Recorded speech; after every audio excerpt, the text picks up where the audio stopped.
இருக்கிறதுலையே சின்ன புஸ்தகம், அதே டைம் ரொம்ப அழகான ஸ்டோரியை கொண்ட ஒரு புஸ்தகம் தான் நம்மளோட பைபிளில் இருக்கிற ரூத்தோடைய புஸ்தகம்.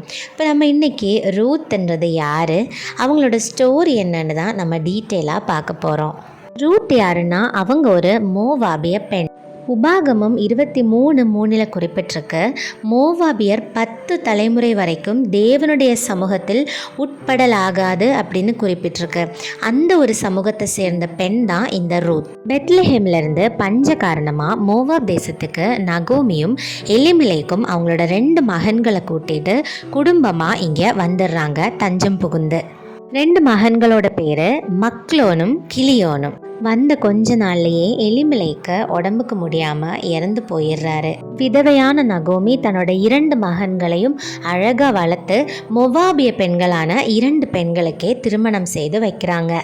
அதில் ஒரு பெண் தான் நம்மளுடைய ரூத், நம்மளுடைய நகோமியோட மருமகள். திருமணமாயிருச்சு, கொஞ்ச காலத்திலேயே அவங்களோட 2 மகன்களும் இறந்து போயிடுறாங்க. இப்போது மருமகள்கள் ரூத்தும் ஒர்பாலும் தனியாக விடப்பட்டுட்டாங்க.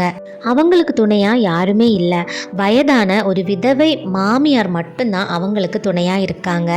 இள வயதிலேயே தன்னோட கணவர்களை இறந்து 2 பேருமே அனாதை மாதிரி விடப்பட்டுட்டாங்க.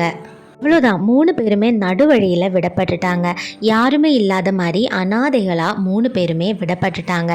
இந்த ஒரு நிலைமையில் அவங்களோட மனநிலைமை எப்படி இருந்திருக்குன்னு நம்ம யோசித்து பார்க்கணும். இந்த இடத்துல இருந்து தான் ரூத்தை இன்றைக்கி நம்ம இப்படி பேசப்படுற அளவுக்கு ஒரு பெரிய இடத்துக்கு வந்திருக்காங்க.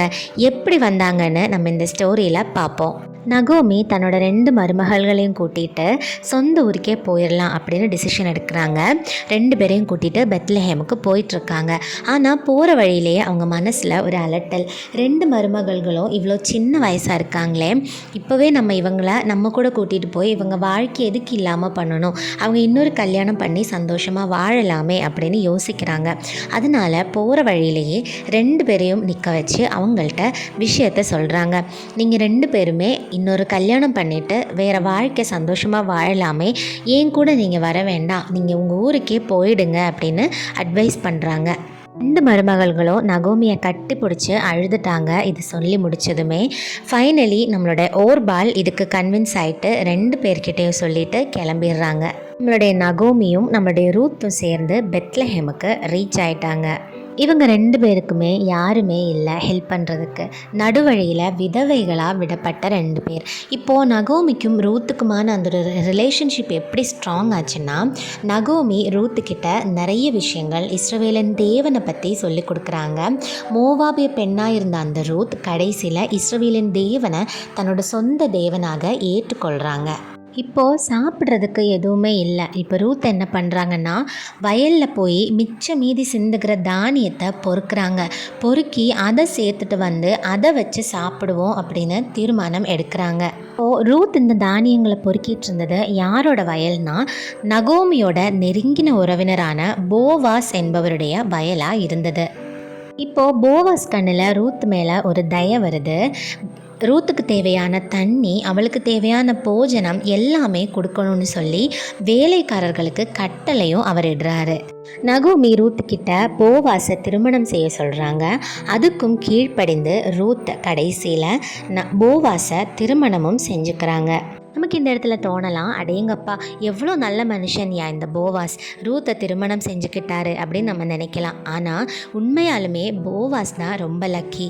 கடைசியில் ரூத்தோட சந்ததியில் வந்தவங்க யார் யாருன்னு நமக்கு நல்லா தெரியும். இந்த மோவாபிய பெண்ணாக இருந்து விதவையாக இருந்து ஒரு ஊர்லேருந்து இன்னொரு ஊருக்கு போய் பசியினாலும் பஞ்சத்தினாலும் அவதிப்பட்ட இந்த ரூத்தோட சந்ததியில் வந்தவங்க தான் தாவீது ராஜாவும் நம்ம இயேசு கிறிஸ்துவும். ரூத் எவ்வளோ கஷ்டம் வந்தப்போ கூட அவங்க மாமியாருக்கு கீழ்ப்படிஞ்சு கடைசி வரைக்கும் அவங்க கூடவே நின்னாங்க.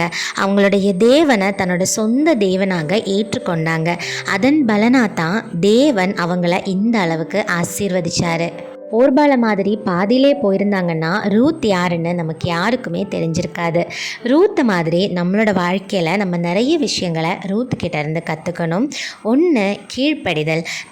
நமக்கு பெரியவங்களாக இருக்கிறவங்கள கண்டிப்பாக கீழ்ப்படிந்து அவங்க சொல்கிறத கேட்டு இருக்கணும். 2வது, அவங்க எடுத்த தீர்மானத்தில் ஸ்ட்ராங்காக இருந்தாங்க. ரூத் மாதிரி ஜென்யூனாக ரெஸ்பெக்ட்ஃபுல்லாக ஒரு நல்ல ஒரு பெண்மணியாக, நம்ம தேவனுக்கு கீழ்ப்படிந்த பெண்மணியாக நம்ம இருக்கணும். அப்படி நம்ம ரூத்தை மாதிரி இருந்துட்டோம் அப்படின்னா நம்மளுடைய ஃப்யூச்சர் ரொம்பவே சேஃபாக தேவன் பார்த்துப்பார். நம்ம இவ்வளோ நாள் நமக்கு இருக்கிற கஷ்டங்கள் எல்லாம் மாறி நம்மளுடைய ஃப்யூச்சர் ரொம்ப பிரைட்டாக மாறும். ப்ரைஸ் தி லார்ட். ஆமென்.